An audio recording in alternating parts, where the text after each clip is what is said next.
No matter how big your company is gotten, it takes one person to tank it all when you're building a retail business. And that means that at 1 million, at 10 million, at 15 million people. So if you're building a retail business, I have some news for you. That never ends. You never stop trying to make those people look at you with favor. It just never ends. Every time you have to do it for an increasingly larger group of people, that just signifies growth. On December 31st, 2015, a Nigerian woman broke open her wooden saving box and counted 365,000 naira in cash.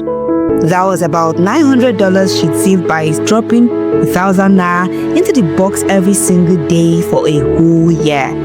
She took a photo and posted it on Twitter, and the internet went crazy. Thousands of young Nigerians saw that broken box and remembered their grandmothers doing the exact same thing for decades. The box was called a kolo, and it wasn't new at all. It had been around long before banks even showed up in Nigeria, but back then, only older people still used it. Young people thought it was old-fashioned and outdated. That tweet changed everything because it reminded them why their grandmothers never stopped trusting it. Somewhere in Lagos, 3 broke founders were scrolling through their phones when they saw that post.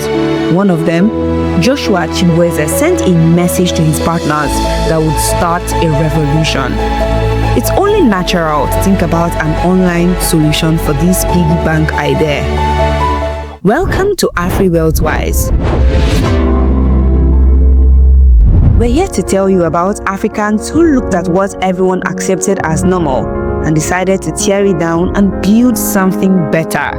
Today, we're talking about Odunayo Eweniyi, a woman who turned an old saving streak into a modern financial revolution that's moved over 3 trillion naira. She built an app that locks your money away from yourself, and by doing that, she proved that young Africans can build real wealth even when the system is designed to keep them broke.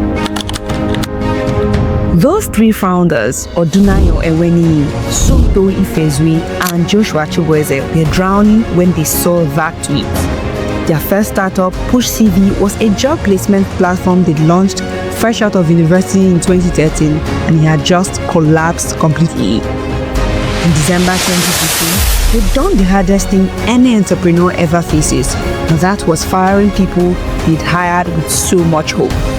They cut down their team from 25 people down to just 6, and even then, the future looked impossible. These weren't Silicon Valley tech bros with trust funds waiting for them at home. They were young Nigerians who'd graduated believing that they could build something great, only to face a country where youth unemployment was crushing their entire generation. Some months, the founders couldn't even pay themselves anything at all. They were constantly broke, and that's just how life was for most young people trying to make it.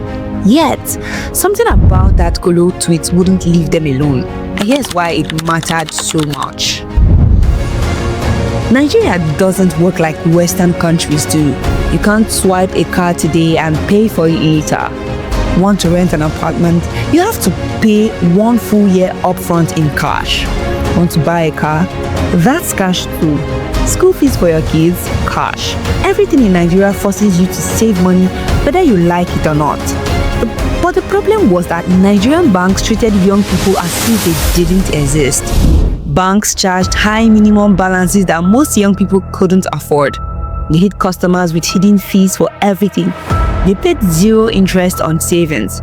The customer service made you feel stupid for just asking questions. So Nigerians, especially the older generations, kept using the kolo instead. These wooden boxes couldn't be opened without smashing them into pieces. And that's exactly why they worked so well. You literally couldn't touch your money until you destroyed the whole box. That barrier created discipline that no bank could ever match, and the founders saw the opportunity immediately. In January 2016, just a few days after seeing that tweet, they launched Piggy Bank as an experiment. They expected almost nothing, and for months, that's exactly what they got. From April to December 2016, only 700 people signed up for the app. Just 400 of them actually used it to save money. Together, Those 400 believers saved 21 million naira, which is about $82,000. The numbers were embarrassing and investors showed no interest. Then December 31st, 2016 arrived, exactly 1 year after the viral tweet that started everything. PiggyVest had quarterly free withdrawal days, and this was the last one of the year. When those 400 users took out their money and saw the promised interest sitting right there in their accounts, they ran straight to social media. The testimonies flooded Twitter, Facebook, and Instagram. This digital kolo actually worked, and suddenly everyone wanted to try it. That word of mouth became unstoppable, but it also created a terrifying problem that almost killed them. They faced a choice that seemed impossible. They could keep the app running and just pray that hackers wouldn't find the problem, or they could do something that looked completely insane. They could shut down the entire platform for 3 months while users' money sat locked inside with no access. In early-stage Nigerian fintech, trust was everything you had. One security breach could kill your company forever. Shutting down with people's life savings trapped inside should have been suicide for the business, but they did it anyway, and this decision reveals something important. When you're building something that requires trust, being honest beats being perfect every single time. They went offline for 90 days, told users exactly why they had to do it, and kept talking to them the whole time. When they came back online, something fundamental had changed. Users had watched founders choose to protect their money over growing the company fast, and that meant everything. The shutdown became proof that PiggyVest was playing a different game than everyone else. When they came back in 2018 with a $1.1 million funding round, they had real power now. They got a microfinance back license and launched Safelock, the future that would make them unstoppable. Most savings apps just hold your money and that's it. Safelock did something completely different and psychologically smart.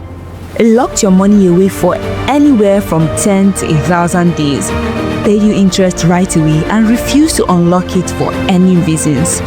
No exceptions at all, no emergencies, no begging. Users couldn't access their own savings even if they desperately wanted to. The psychology behind it was simple but powerful. Willpower always fails eventually, but good systems wins every time. By taking away the option to touch your money, Safelock killed the temptation completely. And by paying interest immediately instead of making people wait months or years, they turned savings into instant rewards. Users started locking away 500,000 naira for months at a time, watching interest drop into their account right away, then locking that interest away too. This created crazy compound growth chains that just kept building. The growth was massive after that. By 2019, 1 million users had saved $80 million on the platform. By 2024, they paid out 835 billion naira to users. Then 2025 happened and everything exploded. They paid out 1.3 trillion naira, which is over $1.5 billion to more than 6 million users. That's a 56% jump in just 1 year. Their total asset grew by 110%. CNBC named them one of the world's top 250 tech companies, and they were the only African company in the wealth category. Since they started in 2016, they've moved over 3 trillion naira in total. To put that in perspective, that's more money than some entire Nigerian states spend in the whole year. Today, PiggyVest is way more than just a savings app. The hashtag PiggyVest Twitter community shares wins every single day. People saving their first million naira, paying for grad school, buying their first car, moving out of their parents' house for the first time. Odunayo became a powerful voice for financial knowledge, women in tech, and African innovation. She started First Check Africa to invest in female founders, She launched the Feminist Coalition during the EndSARS protest. She built a microfinance bank alongside PiggyVest. The platform that started by copying grandma's holding box now handles dollar savings, investment, pensions, and business accounts for millions of people. AfriwealthWise tells stories like Odunayo's because they show what happens when you stop waiting for permission and start building solutions your community actually needs. If her journey hit home for you, subscribe and drop a comment. And if you know someone sitting on an idea they're too scared to start, or someone failing right now who thinks it's over, share this with them.